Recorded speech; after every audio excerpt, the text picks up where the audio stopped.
Our next panel discussion is Building a Security Business, Leadership and Management Tips. Once again, if you have a question for any of our panelists, please use the chat. I'll try and keep my eyes on the chat and the Q&A tab as well. So we do have some questions, pre-prepared questions lined up for our panelists, but feel free to chime in as well with your own questions. And we'll get to try either to save those till the end or ask them as they come up. So I'm just going to quickly introduce our panel for this afternoon. So we are joined by Maureen Carlson, who is the co-founder, president, and vice president of growth at System Surveyor. Suzanne Bernier, who's the president of SB Crisis Consulting, and Jennifer McLaughlin, who is senior consultant with Delivery. So thank you all for joining us this afternoon. Thank you. Thanks for having us. So maybe the best way to kick this off is if each of you could just talk a little bit about your background in the industry, in security, how you sort of came to it, how you got involved, when you also established your own company and decided that some leadership from an entrepreneurial perspective was the way for you to go. So on my screen, I've got Suzanne first. So Suzanne, do you want to kick us off with that? Sure. All right. Well, as most people, especially who've been in the career for a long, long time, I got into it in a very indirect way. I started off as a writer. I thought I was going to be a journalist and I was enjoying it. And that's what I was going to be. I got redirected into being a spokesperson for the Ontario government. And then in the end, they made me the spokesperson for our Emergency Management Ontario team at the time, which I didn't even know who they were at the time. This was before 9/11, before Katrina. And so I was appointed their spokesperson. And then I was talking about all the great things that these officers were getting deployed to do in response to all these emergencies across the province. So one day I went into the director's office and I said, how do I don't want to just talk about what these guys do. I want to do what these guys do. So how do I do that? And luckily I had a great director at the time who sent me to the only college that you could get prepped in emergency management at the time, which was run by the federal government. And so I was there and I took the 5 different courses and came out and fought for it, but became the first female uniformed field officer in emergency management in Ontario in 1997. So quite a few years back. We didn't even actually have mobile phones. When I started, we had like a suitcase phone. That was our mobile phone, but that was about it. And there was no cyber security plans because there was no cyber. Yeah. It was just security plans. When did you first set up your own business? I did that after running Toronto Hydro's emergency management and business continuity program. I did that for a couple of years. It was great, very eye-opening working for critical infrastructure like that. But I had decided that I wanted to focus on writing a book about the positive side of disasters. And so I realized if I had this full-time job, I would never get that goal done. And so that inspired me to just say, you know what, I'm going to resign. And I resigned from a pretty key position. If you're going to get this kind of a position in Toronto, that would be one of the ones to get. And instead, I resigned from it just so that I could follow my dreams of writing a book. That was just intent. My intent was just to get the stories out there for the people who were in the book. And then it ended up being a whole other thing and a whole other branch of opportunity that in the end led me to, and it's crazy sounding, but it was crazy feeling. In the end, just because of this book, I ended up taking the time to resign and write and publish. I ended up speaking at the White House in 2016. So, yeah, just about being there at the right time and being open to opportunities, I guess. Yeah. It's a crazy, nobody has a direct path in this industry, it seems. Everybody gets there some other way. Maureen, can you tell us a bit about your background in the industry and how you sort of decided that you wanted to lead your own company? Absolutely. First of all, Suzanne, I can't wait to read this book. That sounds so cool. I actually also started out in journalism in college, and but ended up in this interesting path. that we actually talked about AI. Do you want to know how long that was? Over 30 years ago, and I never could have imagined. But how I got started in it, I've been about 10 years. I'm with System Surveyor out of Austin, Texas. We actually have a lot of customers in Canada, I'm proud to say. And we're software to help system integrators design and implement what they really want in a security system. And what happened for me is I've been in tech a long time in marketing and sales and strategic, positioning. What is this for? And I went to ISC West. Maybe some of you guys have done that down in Las Vegas. There's the East, and I know you guys have events. And on behalf of another company. And then the strangest thing happened, just because that's what happens here. I remember looking around and going, oh my God, this is 10 years ago. And by the way, as many females as there are now, I'm proud to say I've seen a lot of growth there. But I remember opening my eyes and going, is this really a niche market, or is this, whoa, what's going on? And strangely, another person, my co-founder, he's truly the founder. I'm kind of his co-founder. He's the domain. He worked in a system integration business, which is a really difficult business to run. If any of you guys are doing that, it's not easy, but it can be very, I think he was really fulfilled by it, but he was like, gosh, there's this huge problem. And he calls me over to coffee. The coffee shop's not still there, but we're still here. And he was like, Maureen, there's this huge problem in this industry, and we just don't know how to go out and do site surveys and do design. And the craziest thing, and I was like, oh my gosh, you mean in physical security? I just went to this show called ISC West. I'm not kidding. That happened at this coffee shop down the street. And he starts showing me a mock-up of this software. And I was like, Chris, that's just too weird that, we had worked at another company together. So the next thing, my brief last part of it is he needed to quit his job pretty soon. And I had to kind of quit mine because people love this software. It was really helping them do their job and hire new people who don't have 3 decades of experience. And when people say they love something, that means it's an experience. This is really helping me look like a professional and do my job. And I was like, I know that that's rare.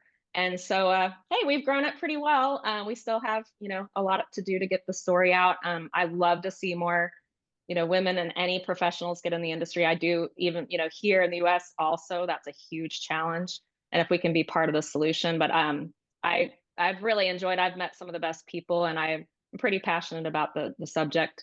I don't think technology solves everything. I think community does, but it's part of our reality now. So I'll pass it over to Jennifer. For sure. Yeah. Thanks, Maureen. Yeah. All right. Hello. How did I get involved in security and when? 2002. I was an entrepreneur back then, even, and I was leaving my Canada Post franchise and my convenience store, and I was getting into security to become a police officer. It was my stepping stone, and it was my entry. That was 2002. As I continued my journey, I learned so much. I was fueled by the diversity of this industry.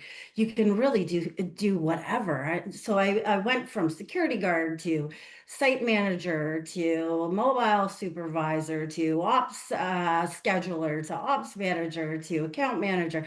And my career continued to take shape. I then stepped back a little bit and bought a restaurant in 2017. And that's really when this whole big pivot in my security career started, believe it or not. It was 2020, the pandemic hit. Again, I had a restaurant. But before acquiring that restaurant, through my growth in the industry, I'd worked on global pandemic plans. So it was interesting as a global pandemic was upon us, and I was going to have direct impact to my business. I started thinking, this is probably an opportunity that I should be taking from a security standpoint, as I kind of understand and I'm boots on the ground right now of how this is affecting our communities with the pandemic. At that point, I shifted straight away. I registered a company. I put a consulting line of business within the company, and I started putting my hand up with all the levels of government. I think this is going to be a minute. Let me help people, small business owners and entrepreneurs work their way. And my company's continued to grow since then. So it's really neat how this industry has grown. I echo everybody. When I started as a security guard back in 2002, right up until I rejoined, I want to suggest the industry back after I just took that little hiatus of 2017 to 2020. And in that hiatus, let me tell you, I saw an influx of women coming into the industry. It's really exciting. And to be able to mobilize our youth is going to be really cool. And have that opportunity with my business is something that I'm passionate about. Great. Great. That's great. Yeah, there is no straight path in security. I got involved in the industry about 18 years ago. And before that, I did a lot of reporting for the IT industry. And it's amazing how you see the influence of how that changed over a decade and how it's subsequently came into security and changed that too. Maureen, let's go back to you for this question first. What have you learned running a business? Any surprises for you? Like, is it what you expected? Good and bad. How is it Oh my changed your gosh. perspective? Well, a couple of times I was in some big companies. Tivoli Systems, part of IBM. My dad was IBMer for 30 something years, and you kind of don't really understand that there's things called cash flow, and people got to get paid, and that there are going to be things like a pandemic, and there are going to be other financial, all the things. Now I see it every day. You have to care about those things if you're running a business. I can't even imagine as a system integrator, but I also have Chris's perspective because he's excellent at operations. So a lot of people think they can come up with an idea and it would be great and it'll be a really neat software or whatever technology. And then there's the reality of running it. But the biggest thing I think I've learned is for sure setting values for your organization, because they're going to become your touchstone when the going gets rough, and to reevaluate them. And they have to be very seriously authentic. I could say that the 20 people on my team, we don't just put them up on a wall. It's super serious for us. The second is the people. I mean, it's an ultra marathon, not even just a marathon. And it's certainly not a sprint. We might go into these concentrated modes, but you got to get up every day and get back to doing the thing you do best. And if it's not what you do best, it's probably time to refer them on. Those are a few of my but cash flow is super duper important. We pay our people, we pay our vendors. We make sure that number one, like, we don't take a lot of money on because we want to have a lot of independence to do what we think is right. And I had no idea what that was going to be like. And I've made a lot of mistakes too, but I'm proud to say that we've come up for air a few times and gone, okay, go back to your values of who you are as a group. And that's sustained us. So here we are at our 10th anniversary, just so happens this year. So Wow. those are mine. Yeah. That's a great milestone to reach, a decade in the industry. How about you, Jennifer?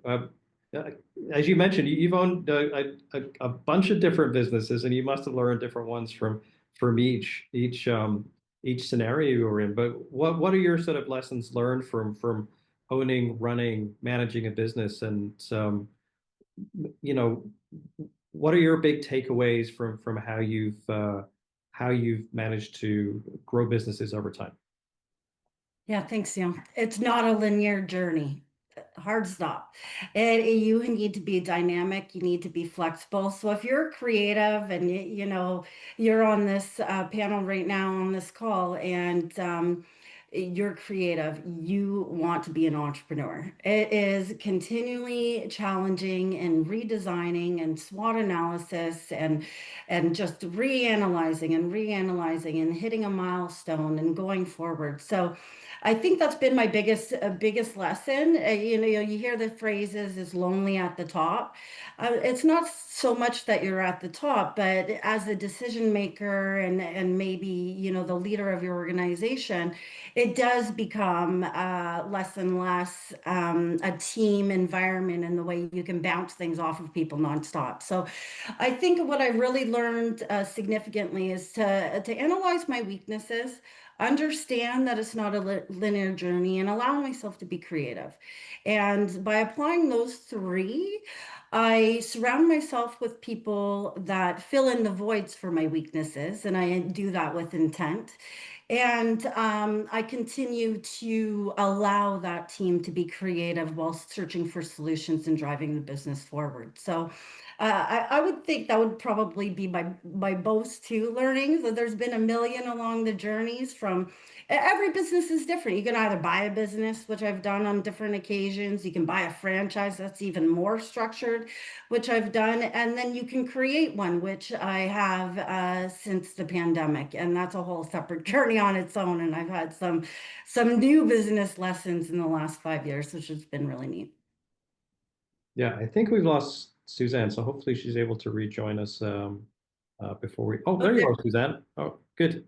Um, so maybe Suzanne, just tell us a bit about sort of your journey of being a business leader, an entrepreneur, owning your own company. What have you learned about what it means to start and then expand a business? I think the biggest thing that I learned that it took me a bit of time to figure out how to do it and a little bit of extra money on people that I shouldn't have used with other people that I should have used, figuring out basically that it's all about marketing for me anyway. It was about marketing my new business and marketing this book that I had just taken the time to launch and sort of kind of melding the two together. And once I figured out that I had finished writing the book, and I thought, you know what? I don't know that I really want to go back to like a full-time job anymore. I think maybe I just want to do contracts, when they come in. And fortunately, I didn't really have to market myself for the first few projects that came in. It was just from people and contacts that I knew already that I had developed. And one of the things that, and I still say it, is LinkedIn means everything. Mhm. And it really helped me before the pandemic. It helped me after the pandemic. It's still helping me now. Just get that extra base of connections, and you never know who you're going to connect with, who's going to need your service, or who's going to want to partner together. That's another lesson that I've learned is I'm all about partnerships. Instead of competing with others, perhaps think about potential positive partnerships together instead of competing. And so I've always looked at a lot of my other colleagues who are in the industry and looked at perhaps how can there be ways where we can work together instead of ways that we, can compete against each other. And I think in our industry, if anything, we're blessed that we have more of an opportunity to work with people who just do it for the right reasons instead of, holding things from people for the better of the good. That doesn't, you don't really see that in emergency management. And then I saw the opportunity, the opportunities that come to you where you're just speaking at a conference, somebody hears you, then they invite you to speak at their conference, and then all of a sudden you're working at the United Nations headquarters for 3 months just because you happen to be open to opportunities and kind of know where I'm good at things. And I'm good at the marketing part. I'm not so good at writing the marketing part. I'm good at showing up and speaking on stage. And that was kind of my marketing strategy. Ended up being me kind of focusing on those key areas within security and emergency management that I knew were the hot topics, and figuring out how to be able to be the person that could be the expert presenter on that, to be able to get my message out and my profile out. And then it also really helped without my knowledge, but having the book also happened to help at the same time. Yeah, And so yeah, sorry, I Suzanne. think it was 2012 when I officially started my own business. Okay. Yeah, I was going to say, I think that's probably when I first met you. Maybe Probably, yeah. more than 10 years ago now.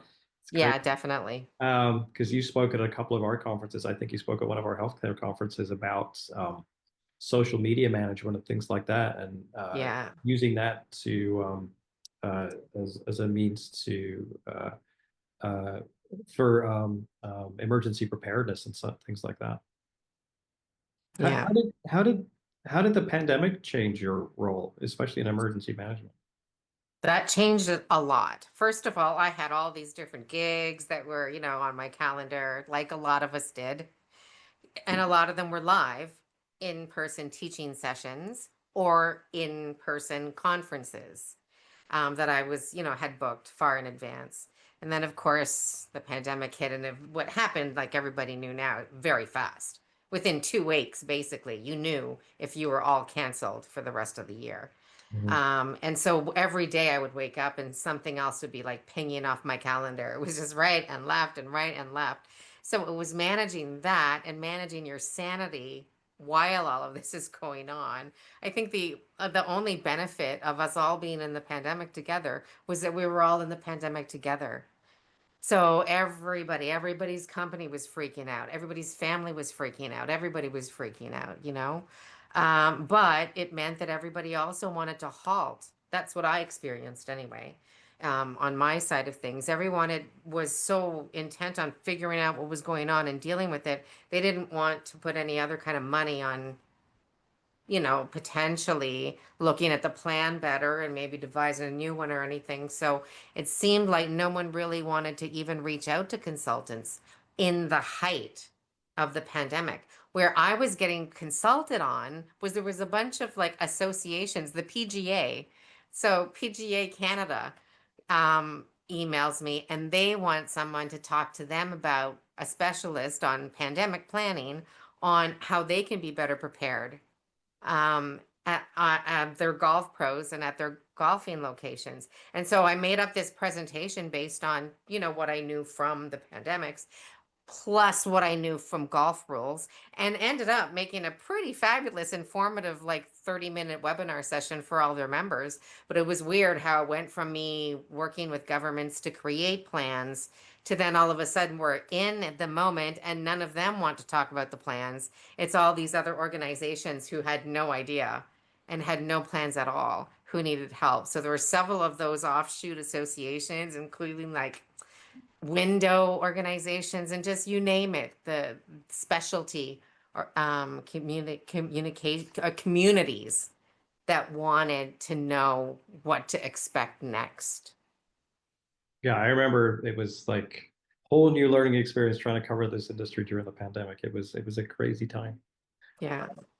Let's go back to Maureen. Have you had to learn any new skills, pick up any sort of education in order to not only run a business for security, but just to have what it takes to be able to run a business at all?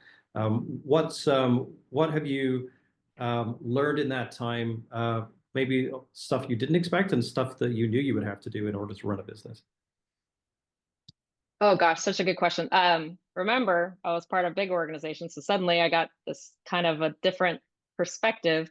First and foremost, just in the industry, just I felt like I needed to, I'm never going to be an expert. I'm never going to be an engineer, but I wanted to synthesize like what people were trying to solve for, which I think is a strength area for me, but like listening to what security pros are trying to do. And they will respect that as long as you're not trying to act like you know everything. I mean, most definitely. That is just knowing that, being curious and listening. Running a business, I mean, I kind of talked about before, like how to run. We learned how to kind of get on processes and create something. So we don't keep, we love to keep hiring, but we also, you might see behind me, we're big users of EOS and Traction for the past year. And so we learned how to like literally document our business. And if someone were out, how would this thing run? Because you can either let the business run you or you can run your business. And as founders and startup people, you could just work 24/7. Remember, this is an ultra marathon, not a sprint. So we kind of kept going like, how can we know that this thing can run if someone were out? We really honed in on that. We still have a ways to go, but like someone can go on vacation or have a parent be ill and need to take care of them. It's serious stuff. They're humans running this thing, but we know how to use technology pretty well. I think we're doing great at that. And then Suzanne, you talked about partnerships, like understanding how to really create like the connection between partners. And I take a very growth mindset at this. And I do want to learn about running cash flow business. I didn't know that, but I also am not going to try to be an expert at it. But I need to understand, what do I need to understand? Do I need to know how to do P&L? I was terrible in accounting in college, but that doesn't mean I'm not able to now understand what should I really be looking at. So anyone in business needs to kind of know, I don't like just spreadsheet math, by the way, of how you're going to grow. Like we can historically tell you, like, I don't like to just sign up to goals that are not achievable. We've got it pretty interconnected between marketing to sales to all of that. And then kind of going, well, what are the levers to grow the business and, getting out and building relationships. So there's lots of aspects to running a company, as you could hear. I can't even just hone in on one, but those are some of the things that come to my mind. Yeah, it's interesting what you said about um, covering for people who might be sick or might, have a bereavement leave or things like that. Going back to the pandemic, that was something that people learned really fast. Is like, oh, X percentage of my company is sick or obviously can't travel. So how do you deal with those situations? And people learn pretty I mean, quick. at first we would get panicky, like when someone was out, we're like, oh my gosh, who's got support? I have a young man on my team who he and his wife are having a baby in July. And at first, maybe sometimes people feel scared to, what? Oh my God, what are you going to do without me? We got a process. We have a system. We've got you. Look, people want to work for places where you work out flexibility and their productivity goes up, not by saying you better be here from this time to this time. Like we don't look at it like that. We're very kind of objectives driven, and but that took us a little while to figure out. We would be like, oh my God, we're running this, and you guys, we're taking on big customers, and so we needed to know that we could support them. Otherwise, we shouldn't be selling our software to them. So we've keep tweaking it and get better over time. Good, great, thank you. Yeah. Let's go to Jennifer. Tell us a bit about the skill sets that you've picked up. Again, we've talked about the fact that you've run a variety of different businesses, so you've probably picked up a whole bunch of different things that you didn't think you were going to learn when you first started. True. And that's the exciting part about being an entrepreneur, Neil. I think, my panelists will agree. Always learning, always bettering yourself. And for me, from a business skill set that I really had to hone in was this team development. I went from being a constructive member or a leader on a team to needing to develop a team, and that's very really the key to the business. Whether you become dependent to the point that you're nervous that they're not going to be in work that day, how do you develop that team and get that balance of skill set right, get those personalities right, have that flexibility and that understanding for growth? And for me, I always, I'm a creative, so I really love to surround myself with creatives, and creatives sometimes aren't necessarily the most accountable to deliverables. So it's finding that balance and really learning how to get that right, I think, would be the biggest business learning I had to deal with. And then from a security side of it, it's really keeping up with technology. So with the convergence, and you had a great seminar last year, and Neil and I brought up convergence on it, and I had to go back, as now in 2020, I'm re-entering in at a consultant phase, and I was more on physical security and threat risk assessments and emergency management.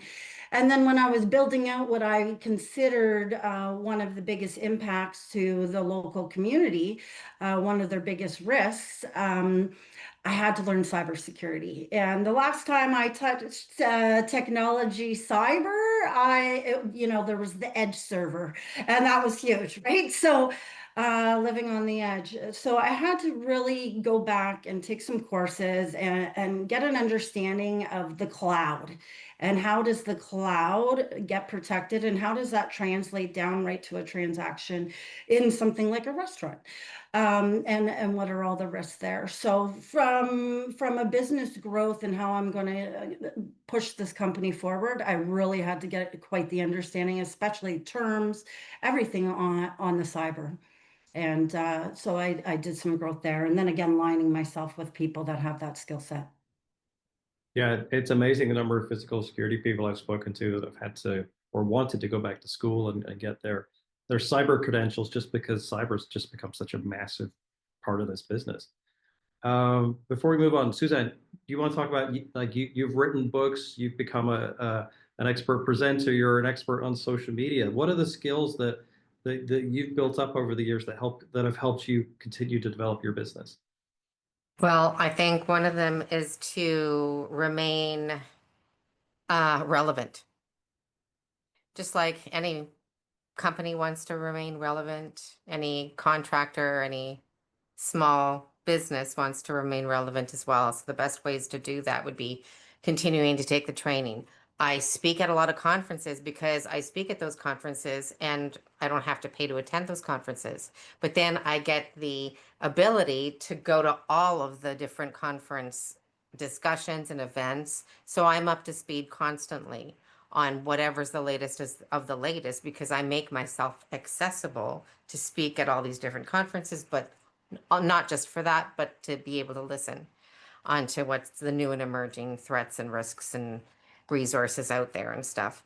And then I think I'm a real, thank goodness we're, you know, basically potentially over the COVID era, where we're getting back to face, because I think that's really, really important. And we kind of lost that for a few years where people kind of made do with what we could virtually. But I think we can all admit that we're not really developing solid relationships or new clients or new relationships just attending an online webinar or an online conference. At some point, we want people to come together and be able to have that feel again so that we can all remake those connections and make those new connections now. Because a lot of people have left now in that 5-year period that we've lived since COVID, and we need to we need to now, recognize these new faces and these new contacts and bring us all together as much as we can in events. And one of the other areas I do that as well to also gain knowledge on what's new and current is I volunteer a lot. And right now I'm the vice president of the Resilience Information Exchange Toronto chapter. So if anybody wants to become a member, just feel free to contact me about it. But we have professionals from all different areas, from security to BCP to everything in between. So yeah, I hope that answers your question, Neil. Yeah, that's a really interesting. A couple of things I hadn't thought about was it's true that if you're a speaker at a conference, you can go to the whole thing. They're not going to stop you, right? It's a great way to sort of build your knowledge base, and yeah, that's kind of an interesting way to look at it. Sorry, what was the group that you mentioned? Maybe we can add that in the chat. Just I'm curious as well because I don't think I was even familiar with it. It was sorry, a group about resilience. What was the name of that? Oh, yes, yes, yes. Yeah. Resilience Information Exchange. It used to be Okay. called DRIE, Oh, okay. Disaster Recovery Information Right. Exchange. I'm familiar with that one. Yeah. And now that resilience is all the key word, Right. it's just shortened up now to officially Resilience Information Exchange, Okay. Great. Toronto chapter. Yeah. Yeah. Good. We're kind of reinvigorating it after its lull during the pandemic phase. Okay. Good. Yeah. I'll look forward to learning more about that. Yeah. Perfect. We got a few more questions to get to here. So here's a fun one. What do you like about working for yourself, and what do you not like about it? Maybe I'll go to Jen first. Well, I did say I'm a creative, no ceiling. So after, developing in this industry, and we've already touched on the women growth in the industry, I did feel over my career, I started in this industry, I was 25. And time and time again, I got to a position in this industry right up to globally where I didn't feel like I was going to go any higher for other reasons that were out of my control. And being your own business owner, as an entrepreneur, you're in charge of your ceiling. So as far as I want to educate myself, as much money as I want to reinvest in my company growth, as much time as I do want to stretch myself and put in times in the day, and the priorities I set for my own journey, that's in my control as an entrepreneur. I might not succeed and win the best client that I wanted right out of the gates, but it's in my control to continue on to that journey to get to the level that I had already set for myself or the organization. So that's a huge advantage. Again, I'm going to go back to the creative part too. I love routine, but I hate daily routines. So it's really great as an entrepreneur to be able to forecast your schedule, forecast your priorities, and then have different days. You're not getting up and going to the same job, doing the same thing, with the same challenges every day. You have that fluidity a little more. That comes as a disadvantage as well, a full disclosure, but I think it's more of an advantage than it's a disadvantage. So those are pretty critical things for me that I think really implore me to go forward as an entrepreneur. Yeah. Okay, great. Thanks, Jen. Maybe we'll go back to Suzanne. What do you like about, I can sense you do like it, like the freedom that you get for working for yourself and setting your own schedule. But what are, like, aside from the obvious long hours and things like that, what are the drawbacks? Well, the drawbacks really are that I've had so much of a life being built around my career and taking every opportunity I wanted to take advantage of that I've really not had a personal life at all. And I go away to these different places that I volunteer at because that's another thing that I've been trying to do throughout my career is to be able to get insight on exactly what happens during an actual emergency like Katrina or like Hurricane Sandy. The only way that I would ever be able to get eyesight into that would be to volunteer. So I would volunteer my time every time I had a long weekend available or volunteer days or vacation days, and I would go fly myself and I would volunteer in a set up team of volunteers to be able to get into the emergency and learn from that. And so I think that's one of the things, I don't know if if I'm answering your question or not, but just one thing that I would advise people to do is the only way you're really, going to be able to get to see certain types of emergencies, especially us who are in Ontario, let's say, and we see certain things like ice storms and other things. But to really immerse yourself, I would highly encourage people to go and take some of their vacation days and set them aside, set your sights to somewhere that just went through a recent disaster that's having some rebuilding initiatives going on. You don't have to spend the whole week volunteering, but at least a couple days of your time. And at the same time, it's going to give you that insight, and you're going to work with the teams who are really responding to the actual emergency that you may never have a chance to get deployed to within Canada. Hmm, that's interesting. Yeah, that's a great goal for everybody to think about how they can volunteer their time and make it turn it into a learning exercise as well. Before we move on, Maureen, do you want to talk about what you like about running a company and maybe what's, some of the harder stuff too? I always figured maybe it's my DNA. Interestingly, my sister is a cybersecurity expert, and I'm more on the physical security. My dad's like, we got all the bases covered. She works for an enormous company, and I like working for smaller, where the buck stops with us. I don't know why. I don't know where that came from, but it was over maybe some years. So there's good and bad about that. I'm kind of a creative too, Jennifer, but I also can like pull that into like you can't get to perfect. You got to find a way to get to execute. And I think I'm a really good complement with our founder. He's an engineer, right? So they might be known for but like we own what we want to do. And I like love that. But I also that's hard. It's scary. We've made some decisions where like that product idea didn't really fly. But that means it's incumbent upon us to really get out in the field. I mean, maybe it's not in emergency management, but we got to go out and see what are these people, what does their daily life look like? Help anyone who ever walks into my house with an iPad and a ruggedized iPad, because I'm going to talk to you about how does that software, how does that work? Is it working for you in your daily life? You got to get in their head. And I don't know why, I just really enjoy that. And then I would also agree with Jennifer, like I just created my own jobs. I never really said I was going to go do this. I just kept getting curious and being willing to, and not everybody, we call it a figure it outer. I know it's a very highly educated term, but I like to go figure, maybe I'm a problem solver. I don't know. I like to be proactive. And you kind of have to be, it's not a fit for everyone in these kind of companies. I don't know where that came from, but I would be a little maybe not so happy in a ginormo organization. Not that those aren't as critical. It's just for me, I like to get out on the edge just a little bit more. So that's mine. Great. Thank you.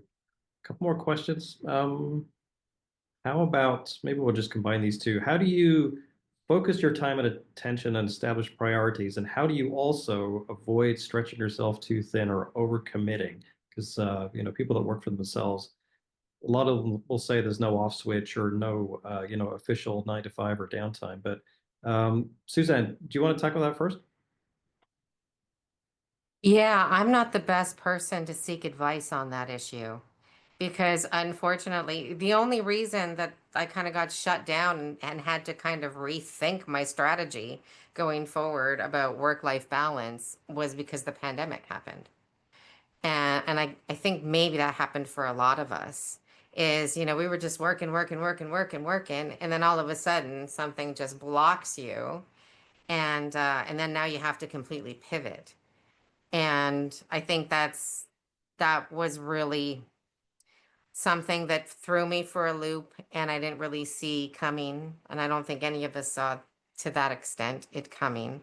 But the ability and the capability to pivot and figure out what I could be doing instead during this whole lull period of nobody knew what was going on and what was going to happen and what they needed.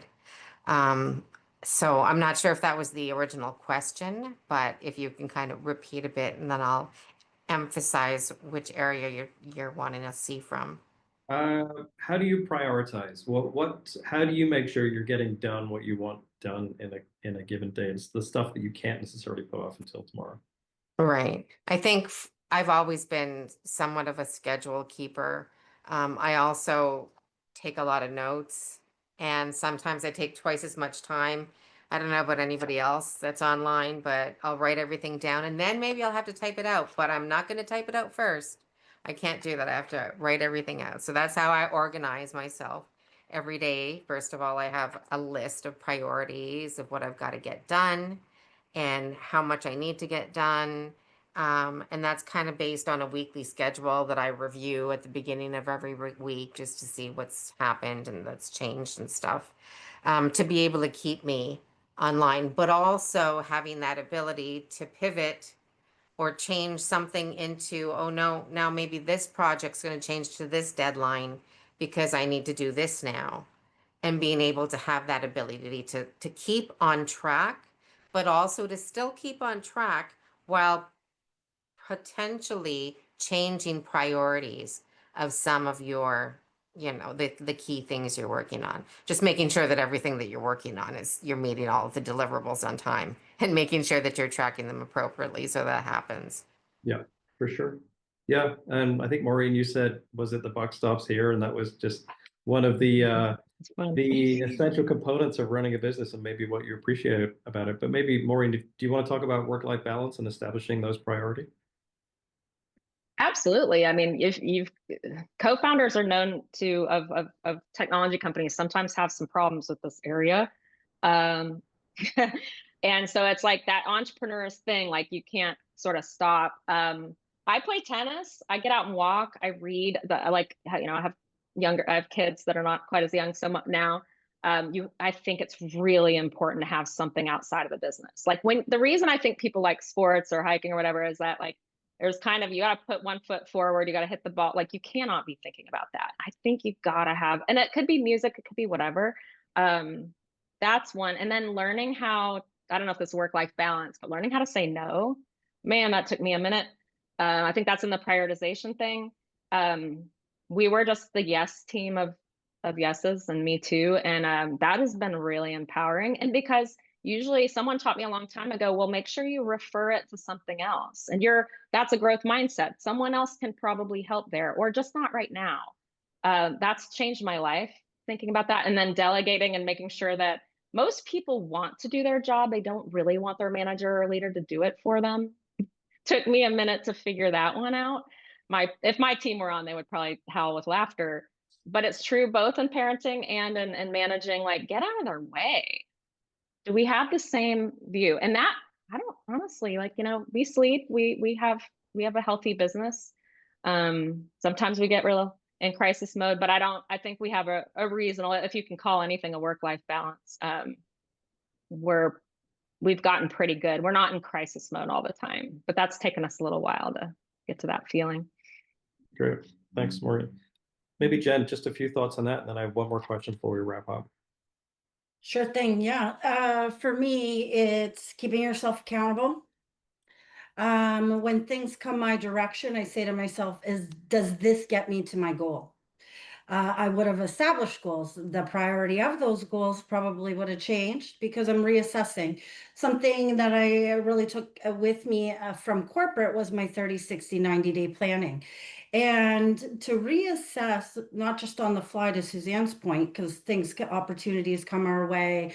That's the absent the ceiling. If we're not going to put a ceiling on our own selves, we've got to have that ability to reanalyze, reprioritize in the moment and build that 30, 60, 90 day. So for me, it's reassessing pretty much every time something interests me, squirrel kind of thing. Is it going to get me into my goal, or is it something I'm very passionate about that I really want to make that time for? And that kind of really helps with that. But I'm just like everybody else. I work 24/7. We'll do one more quick question. Well, maybe we'll just make this a wrap up. And what is your advice for somebody who's thinking about starting their own company? Maybe they work for, a big company right now, or they've been working for the people their whole lives, or they're just starting out and they're thinking, I want to just, put my best foot forward and, set up my own business. But I don't know who wants to go first on this one. Suzanne. I have I'm Oh, go sorry. ahead, Maureen. Sure. I got one before I forget it. Yeah. I think this is kind of important. And I didn't mean to jump on you there. Validate your ideas with people that are not just your friends, families, your BFFs. They're great. It's a good place to start. But you got to get out of that network and make sure it's more broadly, because they're probably going to tell you a little bit of, yeah, I'm sure, go for it. And I don't take that encouragement. They're part of your village for this. But I think one thing we had to do is kind of go, is there a broader market for, is there opportunity here? And that, getting back out to the events, talking to people that are not all your biggest advocates. I think I've learned a few things on that you got to kind of expand it out a little. Great. Thanks, Maureen. Susan. Yes, I would say reach out to your mentors. Hopefully, we all have mentors that we can reach out to who can guide us in the areas, needed, and guide us to the right people as well. I know that for myself, there are some opportunities, some amazing opportunities that I've had that would not have happened just from these by chance meetings and opportunities. One thing that I will say that one of my my mentors way back in the day, like 30 years ago, told me, because I kept jumping to different things that I found interesting. And he said to me, he said, you know what, you have to just stop this jumping around, because no one's going to take you like seriously. They're not going to take you credibly at all. They'll just think you're just jumping around. And so luckily I didn't take his advice and I kept doing what I was doing. And it ended up being great because I ended up jumping into these amazing things that if I would have taken that particular mentor's advice at that time, I would have just stayed within the Ontario government for the rest of my life doing, OPS stuff, which is fine. But, I've been able to do a lot of other cool stuff too, as a result of not always listening to everybody who thinks they have the best advice. Great. So I guess we'll wrap up with you, Jennifer. Go ahead. All right, well, thanks. My advice, do it. If you're even thinking about it, do it. It doesn't mean you have to quit your job. It doesn't mean you got to bet the farm. It doesn't mean anything. It means you can start in small bites. Number one, analyze your opportunity. You've got an idea, you've got a vision. Could I ever do something on my own? Quickly analyze an opportunity. Could there be an opportunity? Number two, just register a corporation. It doesn't cost a lot of money. And what that even registration does is allow you access to so many small business grants. Right now, I know the small business associations right across Canada are giving $5,000. Just if you say you want a $5,000 grant because you've got a business under 3 years. So, you take advantage of something like that and then sit down and build a business plan and then put it away and then pull it back out a week or two later or a month later and then put it away, redesign it, then pull it back out and then sit before you make any sort of conscious, huge decision. If you're kind of sitting on the fence a little bit, sit with it and then continue down that journey. Again, you don't just have to stop what you're doing and become this all-encompassed business owner. You can just register a business, get in the zone, and start walking that walk. And like my colleagues here suggested, it's not a linear path. So you're gonna just go like this naturally and build and learn along the way. That would be my advice. And thanks for having me here today. And ladies, job well done. Perfect. Thank you. That's great advice from everybody. So yeah, we're just a couple minutes over time, so I think we're going to wrap it up. But Maureen, Jennifer, and Suzanne, thank you very much for sharing your expertise with us today. I'm sure I'll be seeing you all again in the not too distant future, but we appreciate your time. And yeah, again, thank you very much. Thanks, Thank Neil. Good luck, you. everybody.